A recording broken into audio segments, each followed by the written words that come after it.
The bold and the beautiful spoilers reveal a preview clip has been released for the week of January 13th, 2025.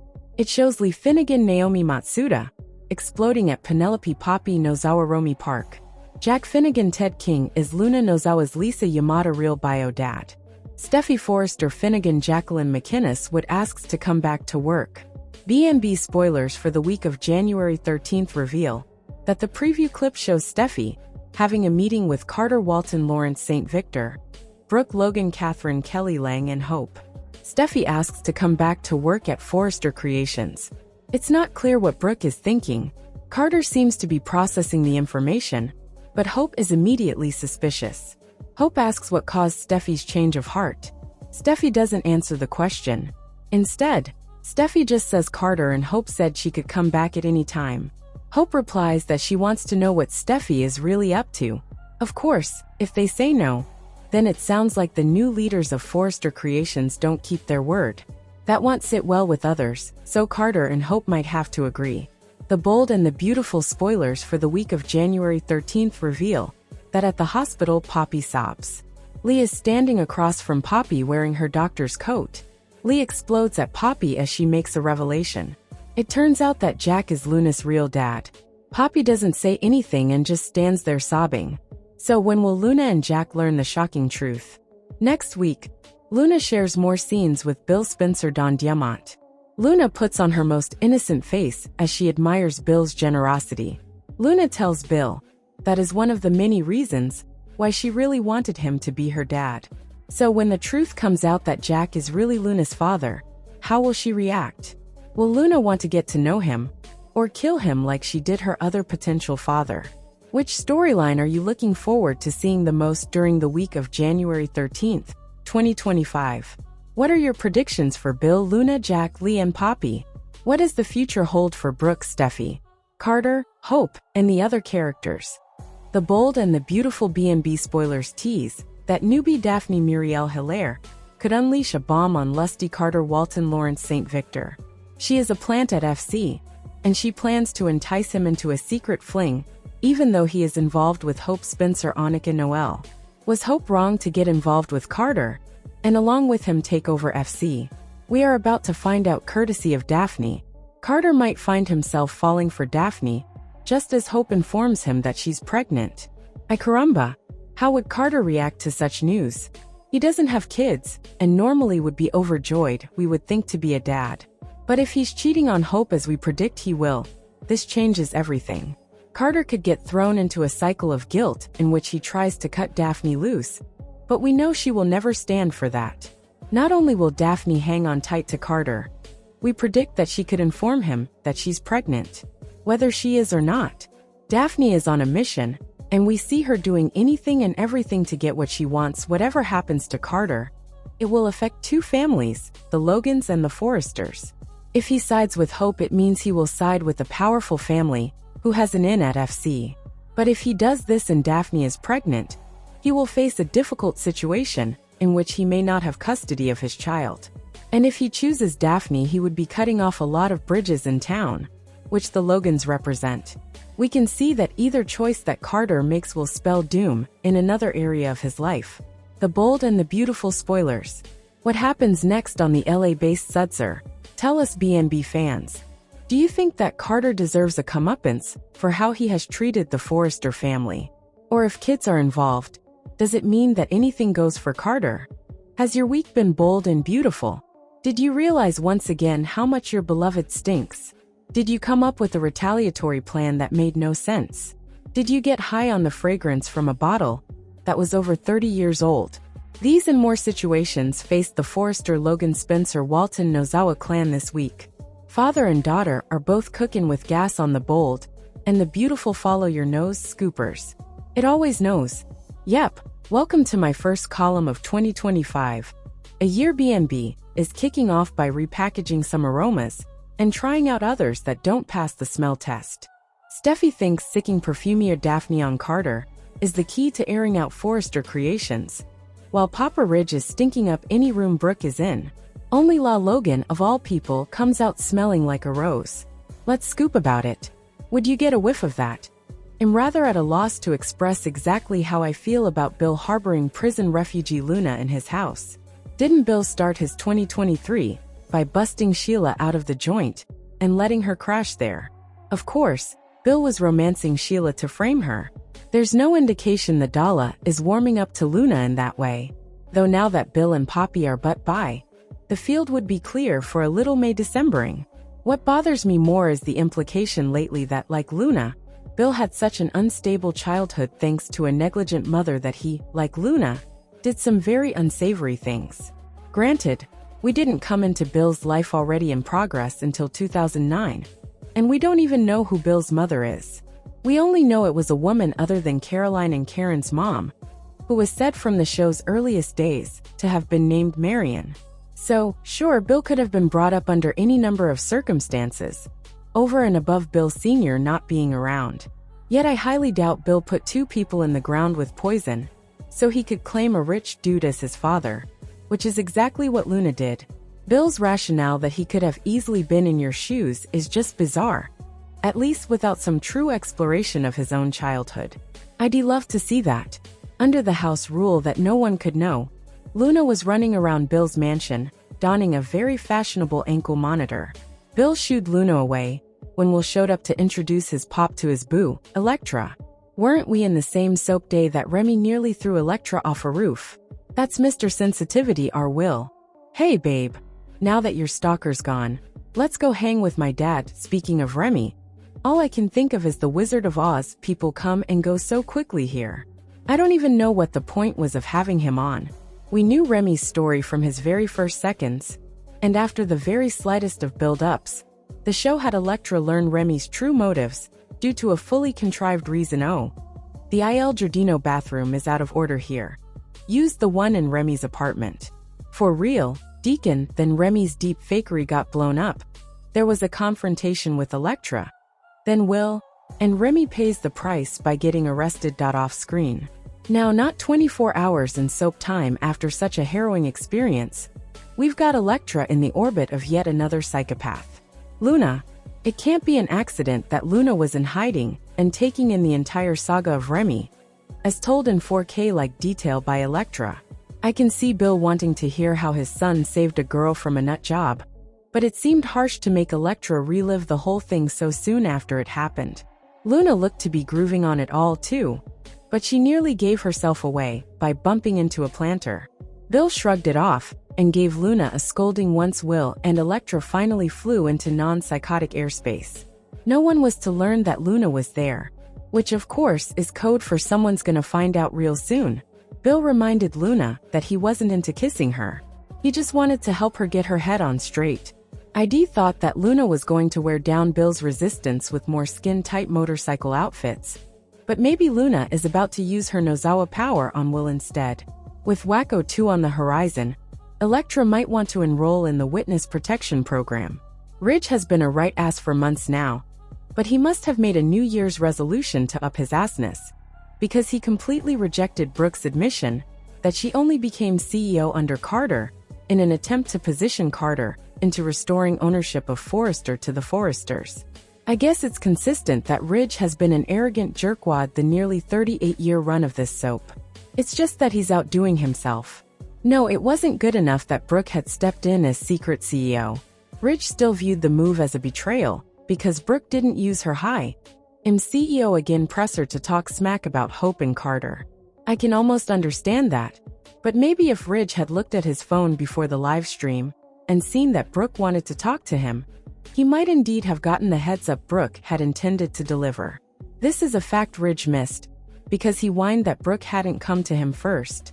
However, I think this is yet another story bit the show itself forgot, and it's certainly not the first one of late. Ridge later raged to his fam that had given Brooke an executive position, which is the closest we've gotten in months to an acknowledgement that Brooke was co-CEO before she suddenly wasn't. Ridge stank up the entire Forrester living room with his piss-poor attitude, accusing Brooke of aligning with the enemy, and again taking the opportunity to show off his mastery of derogatory terms by attaching each and every one of them to Hope.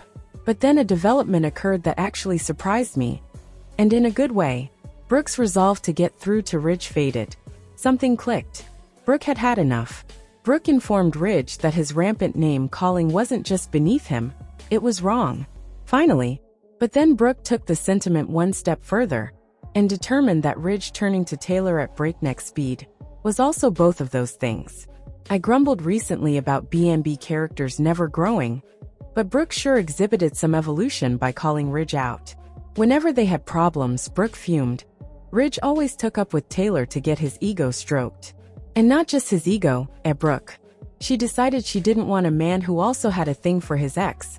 And when Ridge basically said that Brooke wasn't family, because she was running my family's business, ask RJ how you and Brooke aren't family, you dolt. Brooke hauled off and smacked her destiny into the middle of next week. Good. Yeah, not condoning violence, but the jackass deserved it. Have fun with Taylor, your second choice, Brooke sneered as she left to Shay. I was one a hardcore Tridger. But history does maintain that Ridge was involved with Brooke first, and married Taylor the first time to offset his feelings for his Logan.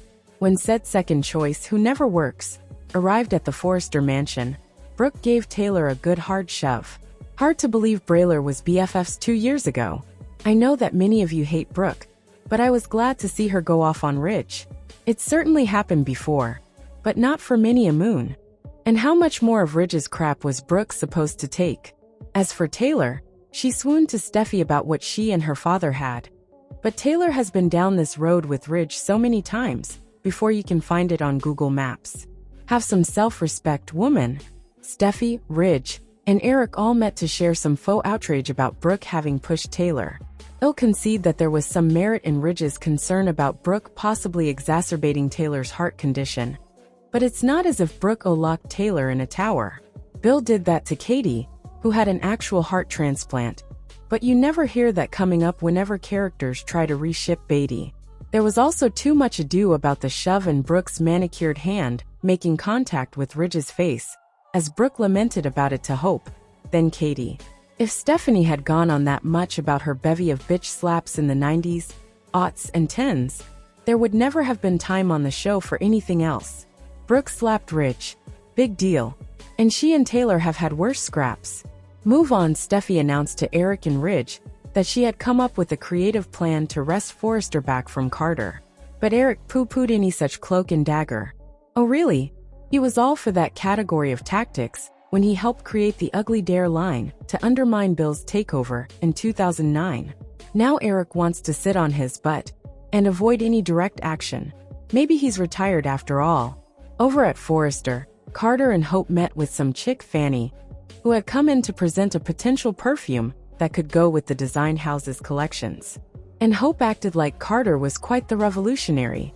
Maybe she can be forgiven, considering she was a tyke when Ashley Abbott migrated from Genoa City to create her own scent for the company in 2007. Whatever happened to Ashley's lab? Anyway, Fanny no sooner got her pitch started when her fanny was fried by another new face. This one belonging to a Daphne Rose. Apparently Daphne was such hottish in the perfume world that Fanny suddenly became worshipful and essentially let Daphne take her almost job. Fanny's gonna go places, ain't she? Daphne waved around a scarf dabbed with such an alluring odor that Carter and Hope needed a fainting couch. But Daphne was no rando. Miss Rose reported straight to Steffi, who cracked open the crystal upon hearing Daphne's recon. Daphne predicted that Carter would be putty in her hands, a claim she emphasized when Carter called during Daphne's visit with Steffi and offered Daphne the gig. Steffi and Daphne toasted the fact that Carter's control over Forrester would soon be a thing of the past, alone with Finn later remember him. Steffi went into full detail about her plan. Daphne was going to seduce Carter away from Hope, and once Hope was out of Carter's orbit, well, then what? Steffi seems to think Carter will just sign Forrester back over once he's no longer involved with Hope. But there's no guarantee of that. We know Hope didn't put the LLC idea in Carter's head. He's just as likely to hang on to the company single as not. Was Daphne swooping in and upstaging Fanny just a coincidence? Or did Steffi somehow know Fanny was going to be there and sent Daphne in at exactly the right time? Either way, it's contrived. Steffi would have had to have known that Carter was looking to pair a perfume with the design house. And Steffi's only been home stewing and bitching since Carter took over. Unless Zen tipped her off. If he did, we should know that Steffi's used seduction to retake Forrester, before only in 2010, Steffi did the seducing. It was a much better plan for her to tease Bill into signing on the dotted line, than it is to inflict a man-eater on Carter today in the hopes that he ditches hope. Steffi lovingly regarded a pic of Stephanie, and told Finn that she had learned from the best. I think Gangsta Granny would have a few well-chosen words to say about your half-baked plan, Missy. Smells like a dream. Back at the Forrester compound, Donna and Eric were out, and Ridge didn't want to talk about Brooke or Hope or Carter anymore. As he and Taylor were alone, Ridge was in the mood for love. Wait, did he check to see if Zen was also not at home? What about Ivy and or Electra? Ridge's other brain always gives him tunnel vision. But he should know he's a guest in that house as much as his more distant relatives are. Ridge gifted Taylor with a gown accessorized by a Kelly Green wrap. It was Ridge bemoaned, the final Forrester original. If so, Ridge, you better be glad you're not designing anymore. And how would Ridge even have this dress? Did he make a special stop to retrieve it and take it home before he stomped out of the office? Was he already planning on giving it to someone? Brooke would have been its likely recipient, leaving Taylor to inherit Brooke's hand-me-downs yet again. Then Ridge did something that he should damn well have known not to do. He poured champagne for himself and Taylor. Holy AA Batman. Taylor is a frigging alcoholic. B&B also pulled this history-erasing stunt before Christmas, as Taylor shared Ridge's drink. We've gotten no hint that Taylor is off the wagon. So this can only mean that the show has forgotten, or is ignoring a story point that has existed since 2006. That was also the year Taylor started drinking on the heels of her final failed marriage to Ridge. That's right, aside from her aborted man and horse wedding to Ridge in 2009, and the aspen chasing that preceded their following wedding attempt in 2022, Ridge and Taylor have been kaput for almost 2 decades in real time. And why did they split up in 2006?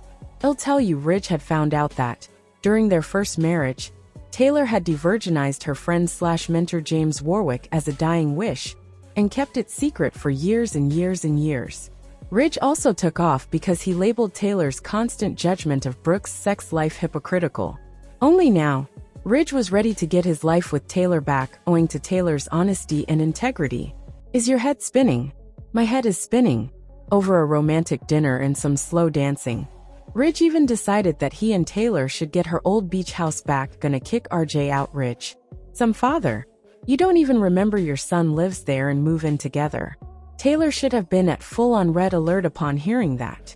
As I said before, Ridge's rush to forget Brooke was how he and Taylor ended up at the altar in the first place in 1992. Taylor and Brooke became besties 2 years ago, because it finally dawned on both of them that Ridge was only ever going to bounce between them ad infinitum. The women mutually and wisely kicked the inveterate waffler to the curb. And now Taylor wants to take him back, not long after he walked out on Brooke. I think Taylor was misdiagnosed. She's clearly being ravaged by broken brain syndrome, not heart. And when Ridge addressed her ticker, Taylor assured him that it was getting better every day. Well, of course it is. You don't have to worry about psychosomatic symptoms from a deep loss when you're no longer experiencing that loss, do you? Taylor got to hear everything she'd been waiting for the last couple of decades, as Ridge regaled her with talk of them being meant to be, and how he'd always loved her, and this fool bought it. Taylor, Taylor, Taylor. Whatever further heartache you endure from here, you walked right into it. Witness to this dumbing down was Donna, the one everyone always thinks is dumb. The middle Logan sister overheard Tridge's plans for Nookie and well, all right, what Donna did next was dumb. She called Brooke, who had spent her day not CEOing but bumming over Ridge, with a news flash. Didn't it seem cruel for Donna to hit Brooke with word that her ex was about to shag his ex? Was that something Brooke really needed to know at that moment? Or at all? Brooke already assumed Ridge and Taylor were bumping uglies from Tridge's non-denial of it the first time. I don't know what Donna was thinking, but her bulletin came across as thoughtless to me. Ridge, on the other hand, had put some thought into his mood setting. He had strewn his bed with rose petals. Poor Taylor. Yet another gimmick Ridge used on Brooke first. Ridge and Taylor finally did the deed at the same time their daughter and son-in-law were getting it on. But for Ridge anyway, the afterplay included some constipated looks. You guessed it. Ridge was in doubt. He couldn't have been thinking of Brooke, now could he? As you can tell, I'm so not here for this 3 trillionth bridge/Tridge go-round. What part of it's not the 1990s anymore does B&B not get? Nobody wants to see this, especially not with a recast Ridge and a twice recast Taylor. Putting a fresh face on Taylor doesn't make this triangle fresh.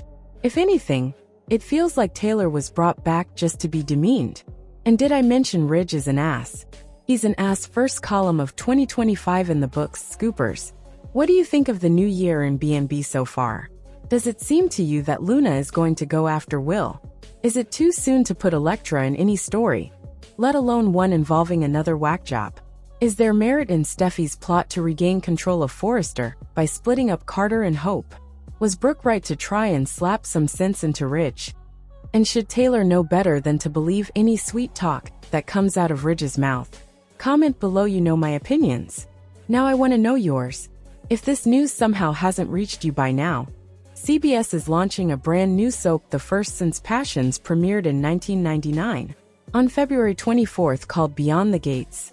It was created by longtime B&B writer Michelle Valjean. It features essentially an all-black cast, and it looks to be quite juicy.